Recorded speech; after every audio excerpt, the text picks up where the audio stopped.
celebration of life for my father, Sylvester David Chickering, who has made his home in Baraboo for the last 5+ decades, and my uncle, William Douglas Chickering, a seasonal resident of Baraboo. In their 8 decades of shared life, the two brothers left many memories, and it is those wonderful memories we share now. Consider the words of Robert Frost in his poem, The Road Not Taken, read by Rowan Woods. 2 roads diverged in the yellow wood, and sorry I could not travel both, and be one traveler. Long I stood, and looked down one as far as I could, to where it bent in the undergrowth. Then took the other, as just as fair, and having perhaps the better claim, because it was grassy and wanted wear. Though, as for that passing there, had worn them really about the same, and both that morning equally lay, in leaves no step had trodden black. Oh, I kept the first for another day, yet knowing how way leads on to way, I doubted if I should ever come back. I shall be telling this with a sigh. Somewhere ages and ages hence, 2 roads diverged in the wood, and I took the one less traveled by, and that has made all of the difference.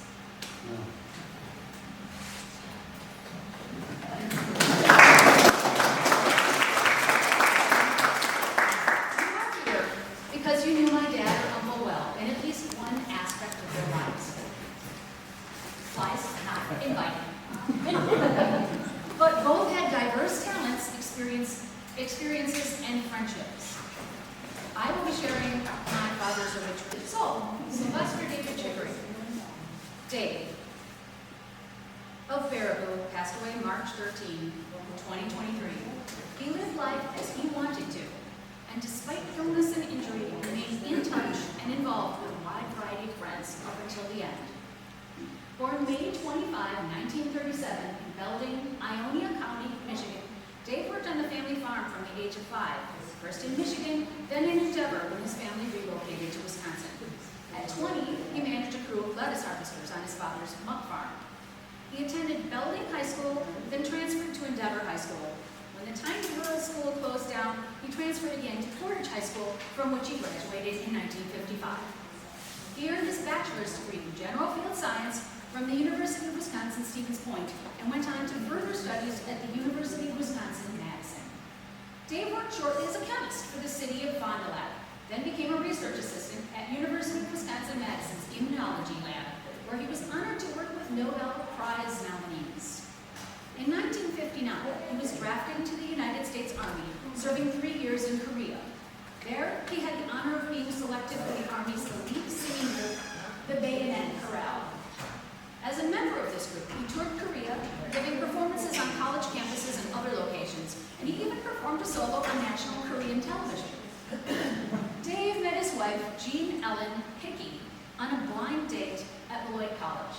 They married May 1, 1965 at the University of Chicago Theological Seminary Chapel. The couple went on to have 2 children, Pam, me, born in 1969, and Linda, born in 1972. Jeannie passed away in 2012. Dave became a teacher in 1968 at Portage High School, and in 1971 moved to Baraboo to teach at Baraboo Junior High School, where he impacted generations of students with a combination of storytelling and explosiveness. During his early teaching years, he also served as an assistant football coach and head 9th grade football coach. He also volunteered as a 4-H photography leader. Extremely articulate and interested in matters of import around the world, Dave was a lifelong learner. His interests in environmental science led him to get involved with the International Crane Foundation, which recognized him and Jeannie in the 1990s for their outstanding contributions to the organization. He also volunteered for an Experimental Aircraft Association publication, trucking materials for the show up to the annual Air Adventure Air Show in Oshkosh. Music was always a central part of Dave's life, and he performed well into his 80s, serving as a soloist countless times. For 2 decades, he performed with Madison's elite-level festival choir, and he took part in regional singing groups for decades longer, including the Portage Ecumenical Choir, the University of Wisconsin-Platteville Baraboo Campus and Community Choir, unofficially referred to as the Boo You Chorus. He also appeared occasionally in Madison operas and Savoy Arts productions, numerous musicals with the Baraboo Theater Guild, and the occasional show with Marshall Community Theater. In his retirement years, Dave did a great deal for the international community in the area, particularly college students and international workers who came to Wisconsin Dells through the J1 program. For these folks, he served as a one-man welcome wagon and community resource, providing rides, bike rentals, tours of area attractions, moving help, and even occasionally temporary housing or employment. Even in his latter years, when disability made it impossible to take such an active role in helping international folks, he stayed in touch with friends he had made all over the world. Dave is survived by his brothers, Jim and Pete. The family also recently lost his brother Bill and Caesar's sister, Susan Brower. Dave is further survived by myself, my husband Kevin, my sister Linda, 4 grandchildren, Rowan, Michael, Rhea, and Isha. Reading the obituary tribute for my uncle will be my cousin, Dan.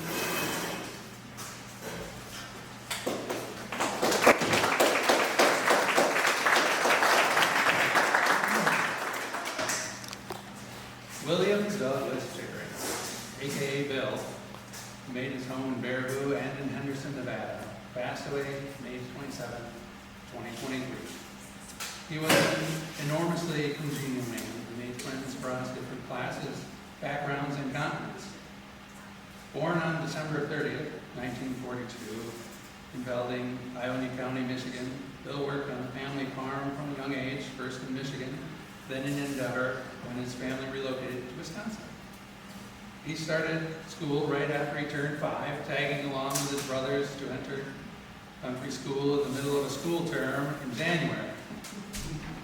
The teacher, a shirt-tail relative, said he could attend as long as he could keep up, and he became a standout in every subject. He was smaller than everyone in his grade, which is hard to believe, but he was scrappy, with a whip-smart brain and a lot of determination that allowed him to excel, even in athletics, in competition with people a lot older and bigger than he was. After attending Endeavor and Portage schools, he went on to college at the University of Wisconsin-Stevens Point, where he earned an English degree.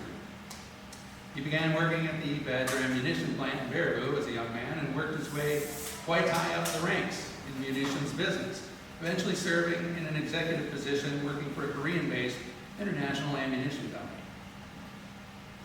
After his retirement from that job, Bill was not ready to take it easy. He passed the training and physical exam required to become a peace officer. Working a beat for a few years and then working for the state of Nevada at a desk job, writing sentence recommendations for criminals. Tangentially, he was connected to the O.J. Simpson case involving the place Simpson was incarcerated. Bill was drafted into the Army in the mid-1960s while living in Madison, but escaped going to Vietnam by quickly joining the Army Reserves. He served in the Army Reserves Medical Corps, undergoing basic training at Fort Leonard Wood, Missouri. Bill was a good athlete and topped out his class in physical training.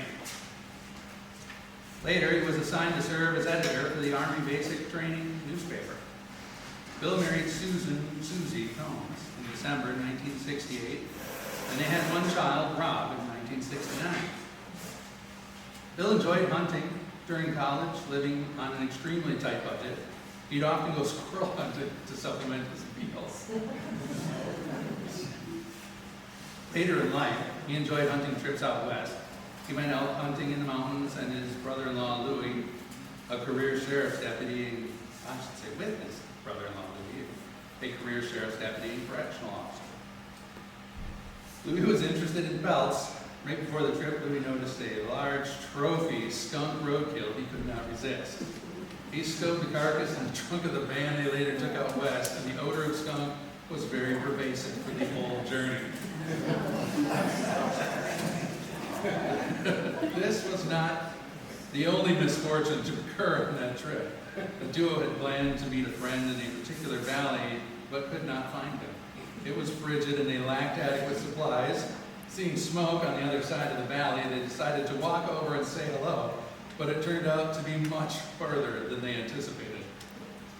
A snowstorm blew up, stranding them temporarily. They could not find shelter and were very cold, so they decided to start a fire, but had no paper or kindling. To get a fire going, they ended up burning the only paper they had, which was paper currency. More unfortunately, it was $100 bills. They didn't get any elk on that trip either. Still, Bill would tell the story with humor and gusto. Eventually, Bill retired from his Las Vegas job as well. He enjoyed traveling and connecting with family members and friends. In his retirement, he purchased a summer home in Baraboo. He looked for the biggest, cheapest house he could find, and indeed, he found a real steal. He purchased a giant Victorian in extremely ill repair, right in Baraboo's downtown, a couple of blocks from the square. It needed to be essentially gutted and all of its major systems renovated, from plumbing to heating to wiring. He repainted the exterior, installed a new roof, did numerous repairs, and completely renovated the interior, doing some of the work himself. The home was transformed, so it seemed almost like new, but still retained a lot of its historic charm and features. One cool find that came out of this process was a vintage poster for the Ringling Brothers Circus, which was trapped in the walls or floor. In recent years, Bill had various health troubles, including a couple of different types of cancer to which he eventually succumbed. Throughout these challenges, he remained positive and optimistic. Bill's survived by his brothers, Jim and Pete. The family also recently lost his brother Dave and his sister Susan Bell. He's further survived by his wife Susie and son Rob, who live in the Las Vegas area. Thanks so much, Dan. You bet.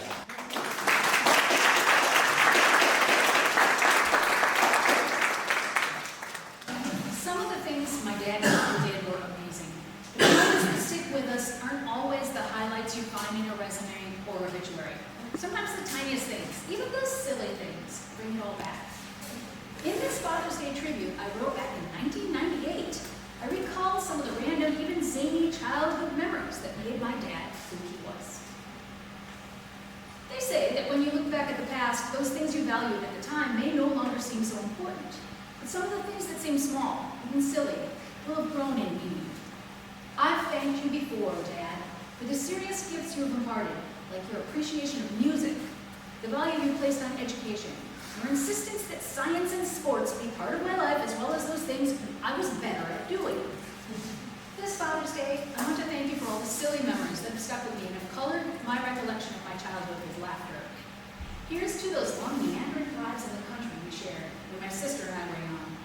We took it for granted then, but we truly appreciate now how teaching allowed you to dedicate all summer, every summer, to your family. We may have spent the entire time with our noses stuck in books, suffering motion sickness as a result, but we still soaked in a lot of the beauty we sought out, hidden along the disused, single-lane, two-rut dirt roads you so loved to explore. We reveled in the inexplicable places those drives revealed, such as the deserted home that now housed cows, the fossils along the roadside, the tiny little country stores that managed to hang on in rural hamlets, the pioneer log cabin up along the hills. Here's to the family theme songs we couldn't help laughing at, even if we had intended to be in a bad mood. Eat Your Potatoes, sung to the tune of God Bless America, was a childhood classic in our home, referring to Linda's tendency not to be able to finish the whomp of potatoes in her plate. And there was the song of admission that acknowledged a silly mistake. I am a dummy. Oh, yes, I am. Here's to the telltale sound effects you made when you were about to make an unplanned detour to a used car lot in the middle of a 4-hour trip to Grandma's. Veering off the approved path, you've done a boyish grin, quietly punctuating the turn with a train-like sound. If a car lot could be found in a 15-mile radius, you could hold onto it as if guided by radar. Here's to the stories you wove to entertain a wound-up child resisting bedtime. The never-ending sagas about the yabbits and the yeggs, and the friendly monster Gunawada Weedlewack. You knew how to draw a story out until we nearly died of suspense, and you polished those stories over the years, so every time you told them, they grew more preposterous. Here's to our annual hunt for ripe apples, in which you drive around to former farmsteads gone wild and proceed to harvest the ripe heirloom apples that would otherwise feed only deer. You'd send Linda up the tree to shake the branches. Then you'd pick up fallen fruit, filling your shirt until you emerged from the young woods pregnant with apples. Again, make the canary grin on your face. Here's to your inimitable methods of keeping us amused in our earlier years. Your cheapers, creepers, I can't do that, Donald Duck impressions, and the swirling finger trick that made even cranky babies laugh. Here's to your tendency to answer the phone, Southside Morgue, you stab 'em, you slap 'em. A risky endeavor in the days before caller ID. Here's to your talent for bargain hunting, or to use your term, wheeler dealery. It was a good buy, you'd say, presenting me with a bag of slightly bruised green peppers, a box of soy milk, a collection of kiwis, and a cover. We still reap the benefits of your bargain eye today. The antique Chickering piano, a century old, occupies pride of place in my home and is still in tune, at least with itself. And I filled every shelf of the 6-foot-tall solid oak bookcase you rescued from the street curb after some college student found it too large to transport home at the end of the semester. The crowning glory of your bargain hunting life must have come in 1977 when you went to a farm auction on a whim at the edge of the newly expanding Devil's Lick State Park. Passing up chances for equipment, appliances, and furnishings, you decided to bid on the farmhouse instead. It was a good buy, you proclaimed to an astonished wife and 2 daughters on your arrival home. Indeed, it was a steal. $150 for a 6-bedroom farmhouse with all original woodwork and floors. There was just one hitch, and it was a big one. The land didn't come with the house. Thus, it came about that you wound up cutting the house off its foundation, separating the kitchen from the rest of the house with a chainsaw, and putting it all in an extremely large truck to be carried over the Baraboo Bluffs to a new plot of land. The transfer required all new wiring, plumbing, foundation, etc., but the move was a positive one for our family, giving us a taste of country life and putting us at walkable distance from the beautiful Devil's Lake State Park that henceforth played such a large part in our lives. Here's to your equally surprising decision to raise chickens, not for eating or even primarily for eggs, but as pets. You named them, carried them around, and took pride in their achievements like eagle's feet flying over the house, the swaggering character of Harry Knuckles, or the grace of Miss Boone. Here's to the soft heart you had for animals, which led you to rescue a multitude of injured or orphaned beasts, baby raccoons, injured chipmunks and birds, the not yet fledgling pigeon who fell out of her nest. Almost all recovered and survived to return to the wild. Then there were the several dozen consecutive volunteer pets who likely originated from summer vacationers who had taken them on voluntarily while visiting the lake and dumped them at a likely-looking farmhouse once they headed home. These subsequently became valuable members of our family. Here's to your melodious whistle, which heralded countless unexpected visits to Linda's and my college dorm rooms. The whistle would float up the hallway like a doorbell, announcing your arrival a full 4 floors below and 1 hallway over. Here's to your ability to determine which direction an unexplored country road would take. And when it didn't go the way you expected, when it didn't go the way you expected, your ability to determine which way it should have gone. Here's to the amazing cures you found for the ailments your clunker powers developed. Like the last resort wallop with a baseball bat that allegedly solved some mechanical issue. Or the fan belt you replaced temporarily with the belt from around your waist. These on-the-fly fixes did keep those cranky cars purring along hilly roads until we could find a service station and permanent repair. And here's to that signature phrase of yours, the perversity of mechanical objects. My comment you picked up from your own father. It's probably one of those silly things that stuck with you from your own childhood. One of those memories that seemed to have no import at the time, but which decades later you remembered with fondness and laughter. As we remember him.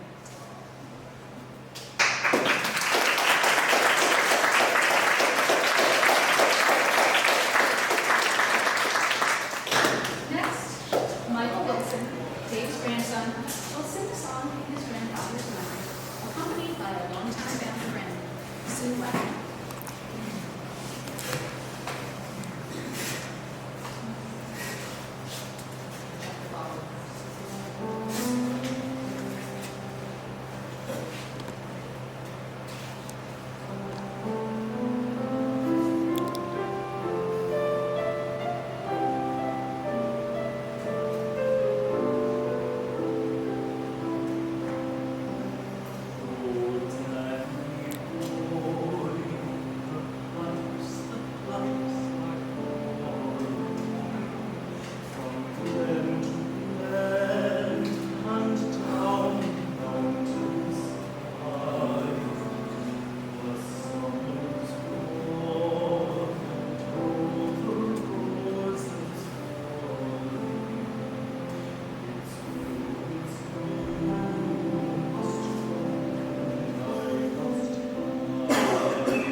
bidding goodbye to his youngest son as he heads off to the same war that claimed the life of his two older brothers. One line in particular strikes a chord with me. But you'll be back when summer's in the meadow, or when the valley's hushed and white with snow. To me, that signifies how a loved one is never truly gone, and how their memory is with us in the sunlight and the shadow, coloring our days forevermore. Next, we'll have a candle lighting in the memory of my dad, Hank.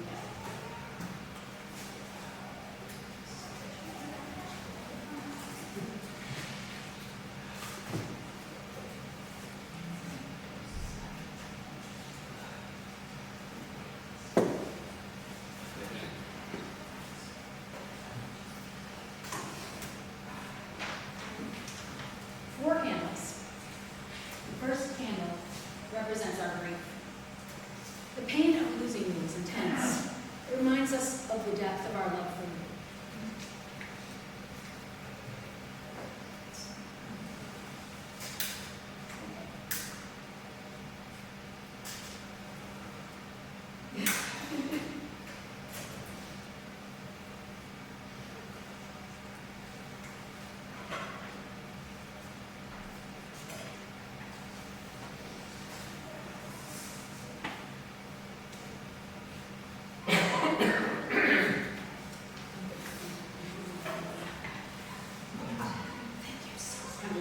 The second candle represents our courage to confront our sorrow, to comfort each other, to change our lives.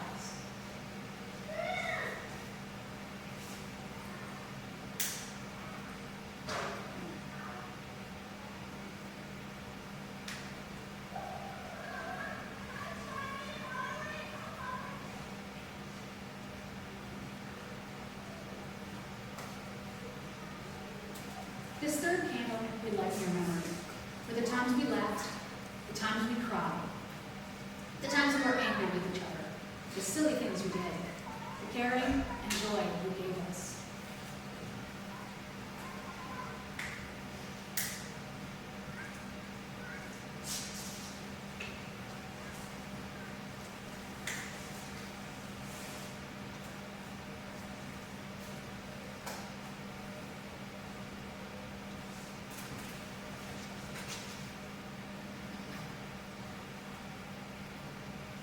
We light this candle, the fourth candle, for our love.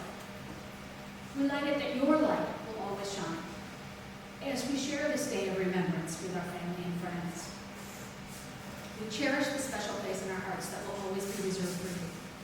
We thank you for the gift that your living brought to each of us. We love you. We remember you.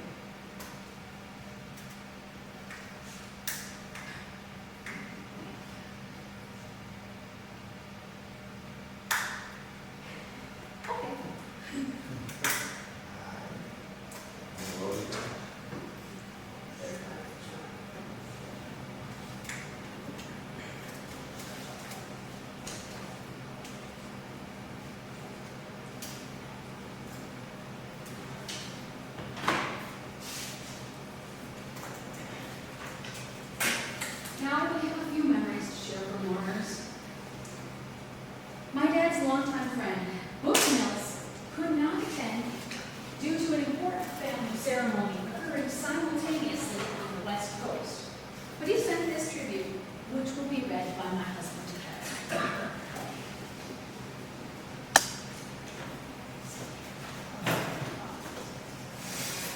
When I learned that my nearly lifelong friend, David Chickering, had died, a wave of disbelief and sadness which descended upon me. It was then I realized there would never again be a voice at the other end of my ringing phone asking, "Is this Dallas Ivan Mills?" To which I would reply, recognizing his remarkably clear voice, "And I presume this is Sylvester David Chickering?" This rather formal but tongue-in-cheek greeting always preceded at least an hour-long conversation on topics from politics run amok to the evolution of the automobile, among a myriad of other past and present items bouncing around his gray cell. However, there were always two topics that would change the tenor of his voice, no pun intended. First, where and when he'd be singing in his next concert, and second, what was new with his daughters, Pam and Linda, and the grandkids. The latter topic always brought a sense of pride and jubilation to his voice. It was as if you could see the kids growing up over the phone. My initial contact with Dave was during the summer before my sophomore year in high school, when I was hired, among many other local kids, to work on his dad's muck farm, also known as the Endeavor Marsh. Dave was the straw boss who kept us busy weeding, blocking lettuce, and eventually harvesting it if all went well. Among many other unidentified jobs was that of disassembling the beaver dams constructed overnight in the culvert under the railroad that drained a major portion of the lettuce fields. It was obvious that those pesky beavers were the problems because the fields were free of weeds when we left work at 6 p.m., but flooded when we arrived early in the morning. For a description of the Endeavor Marsh, look for Dave's article on the death of the Endeavor Marsh, which he wrote for the International Crane Foundation Eagle in 1995. An accompanying article has a photograph of the crew harvesting lettuce, including Bill, Jim, and Pete Chickering, and me. Dave had a habit of serenading us from a distance of 30-plus yards and was likely rolling through an opera beyond hearing range of the camera person from the Portage Daily Register. David's article gives a first-person account of the destruction of pristine wetlands in the pursuit of high yields and crop profits, only to leave behind total desolation. I commend him for his candor. On a much brighter note, I'll mention some special moments the muck farm brought to a couple of teenage boys and Dave's special role. First, the farm provided a steady supply of gasoline because Dave knew where to keep the fuel pump was kept. Also, there seemed to always be a marsh buggy vehicle available for use on dates.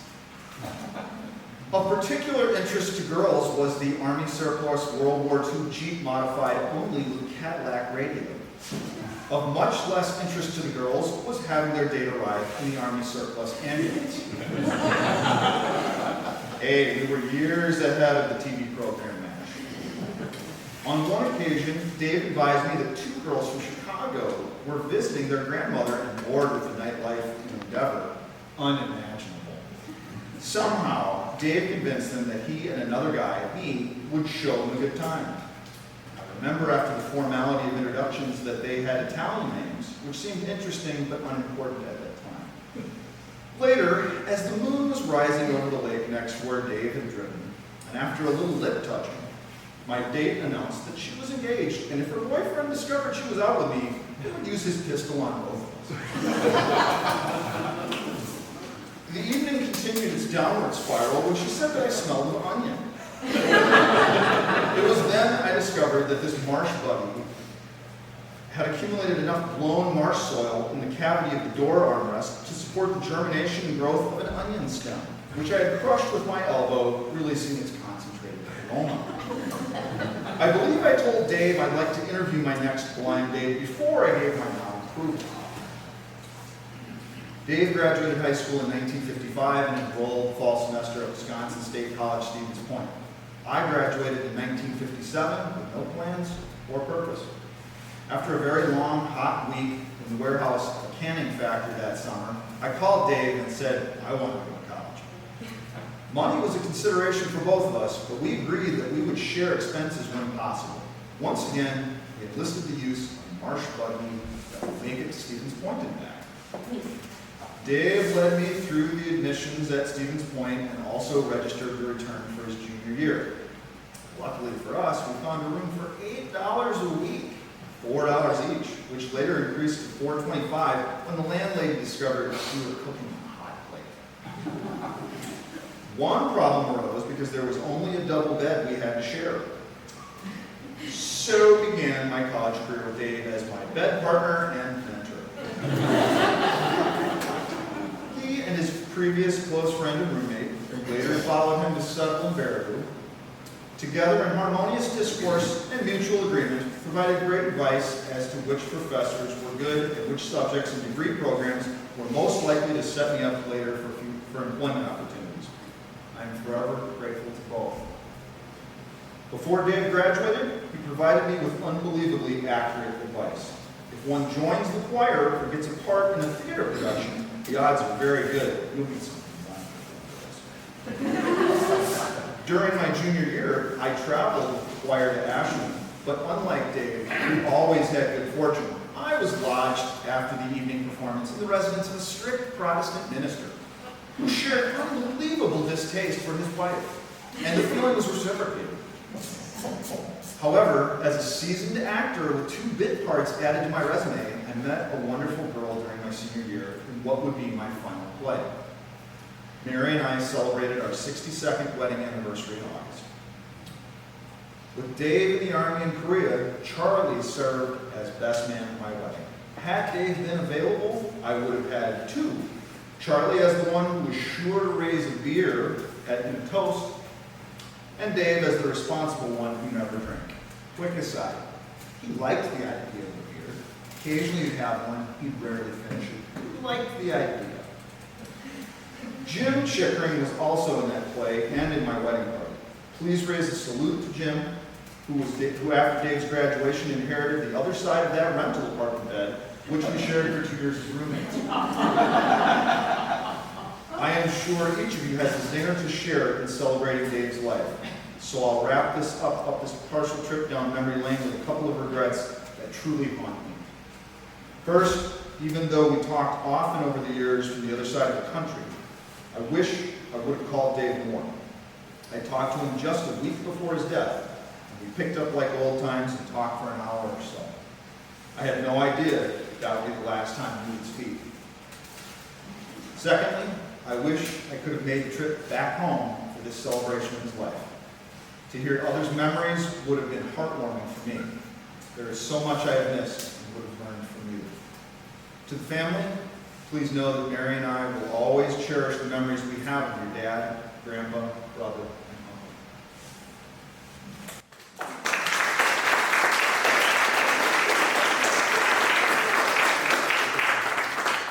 Before we close, we'd like to invite anyone who has memories to share of either brother to step up to the front.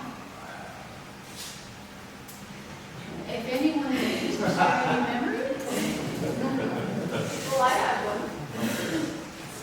We moved to Baraboo 35 years ago, and we stayed at Devil's Lake Resort that summer. And in the winter, we moved into Dave Chickering's extra house. And for the labor of putting in the basement and the electricity, he let us live there for nothing. So I just want to say that he had a heart of gold. He was so generous, and I think he's probably one of our best friends, and it was really fun being in choir with him, and yes, and taking care of him when he faltered in the last couple of years. So anyway, this was.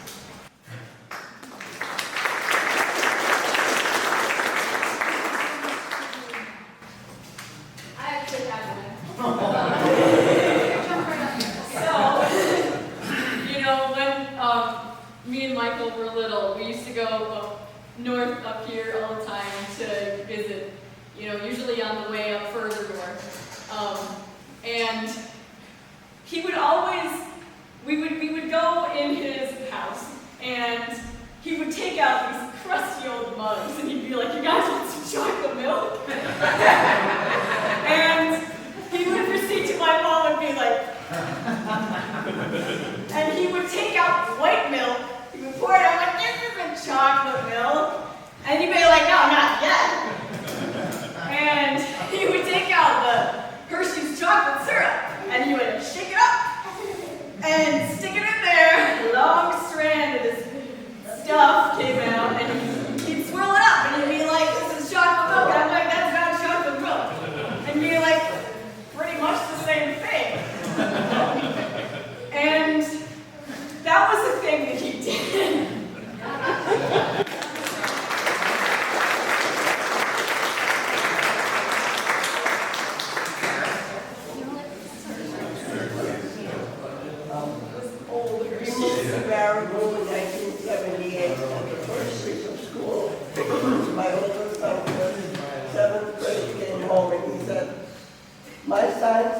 to keep singing in class. And I asked him, well, what kind of music does he sing? And he said, Broadway. And I thought, wow, that's good stuff. And then I got to meet both Gene and David, and I followed his career, his singing career, through the rest of his life.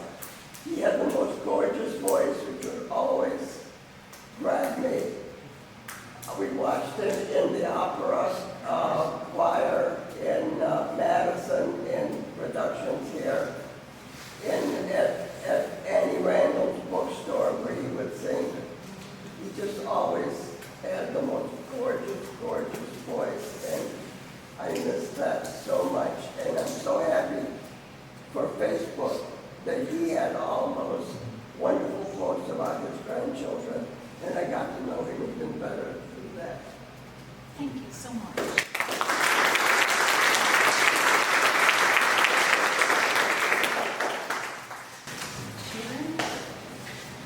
I moved to Baraboo in 2007 and worked at the International Pride Foundation. And that was the winter that most of the Baraboo had like in decades or 100 years. It started snowing like the 1st of October. It didn't stop until 2008 into June or something like that. But of course, everything, as you mentioned, was a village booksmith. People would gather there.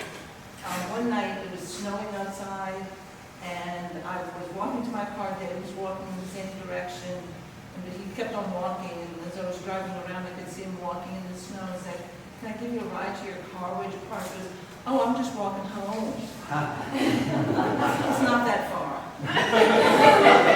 And of course, when I got in the car, I said, "Get in the car, I'll take you home. If it's not that far, it's no big deal for me then." But it's what, 3 miles? Distance, to his house?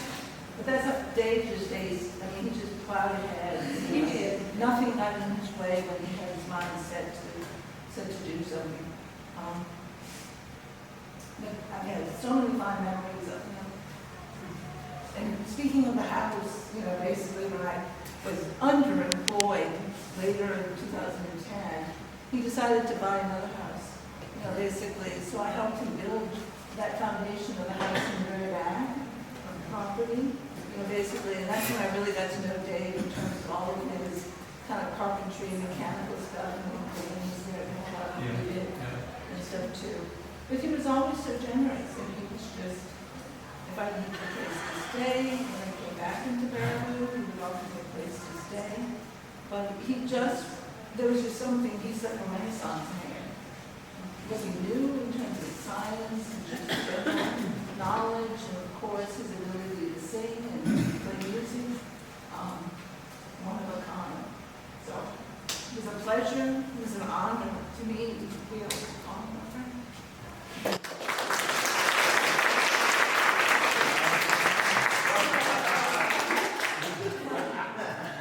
I'd like to give another example of his generosity. We went to school, slept in that one bed for two people. And this is something that he gave me from the National Trade Foundation. And he really loved that foundation. Now, when we were coming down from up north, we saw blocks of sandhill cranes rolling around, gaining altitude, ready to head her south. So yeah, he really liked that foundation. Any questions? Anybody want to ask the brother? What was in that stew that you cooked forever on the stove? He never refrigerated it. It was forever on the stove. Was it still really edible? He likes to go to Pete's garden and harvest all of Pete's extra fruit out there. And I imagine some even made it down to Kevin, like Pete is an excellent farmer. Learned that from his dad. You just had that pot forever on the stove. You keep boiling it every day. it kills all the bacteria.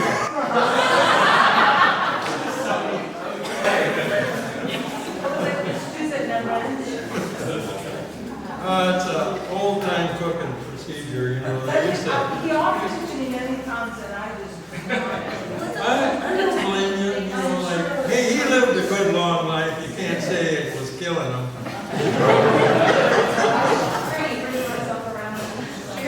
I was just like, I'm very sick and I'd like to say it was a pleasure having David sing in the Genesis series. They sang all over the state.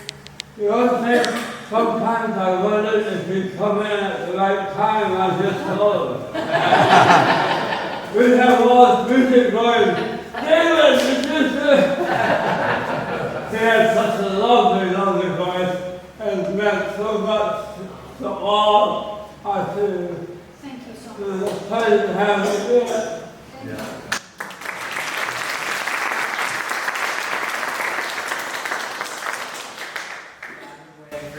For these people to speak. Okay.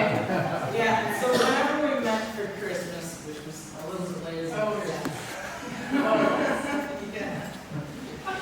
Ron and I would always get these odds and ends from him.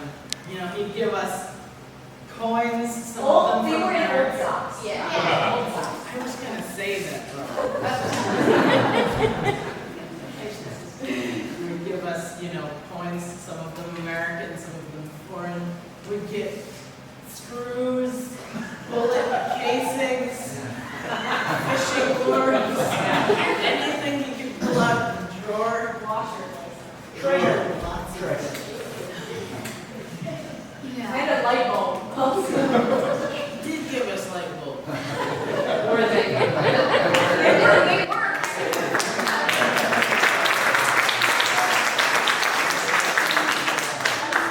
The light bulb, I think, just to remind you, you can mend your own socks. Because that's all you want, mending your own clothes. So for more than 40 years, Norm there sat right next to me on this side, and Dave sat next to me on this side, and we were the tenor section for Jerry's choir for many, many years. Now the interesting thing about that is that Norm is a real tenor. I'm a tenor wannabe, and Dave was a countertenor and basso profundo at the same time. He had a range you would not believe. Now, most of the time, that was just fine because the tenors are the only interesting part in the entire choir. So we would love to just sing with tenors. But it didn't matter what the piece of music was. If whatever part he happened to be singing got boring, he would pick a different part and start singing it. He always had basses and baritones on his left, and it was usually them, and he'd feel like, oh, the baritones have an interesting part, and they're a little weak, which they always were. So Dave would sing with them for a while. It's really strange to be singing next to him and sharing the music. And suddenly Dave, who's a better singer than I, is singing something that I'm not singing. And it's like, oh, have I gone off the deep end? No, Dave has just decided that that piece of music was more interesting than what he was planning to do. Drove many choir directors to distraction because Dave had the voice that would stand out when he did that. And it was whatever line he was singing always sounded great, but you could tell when he dropped out and started singing something else. Jerry will tell you stories.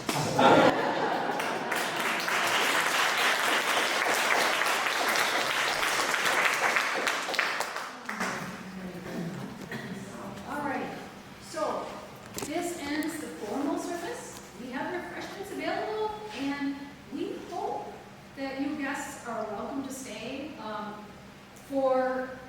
to enjoy the beautiful Devil's Lake that meant so much to our family, and which the Chickering brothers shared with so many friends from all over the globe. So thank you very much for coming. Your presence is very meaningful to us.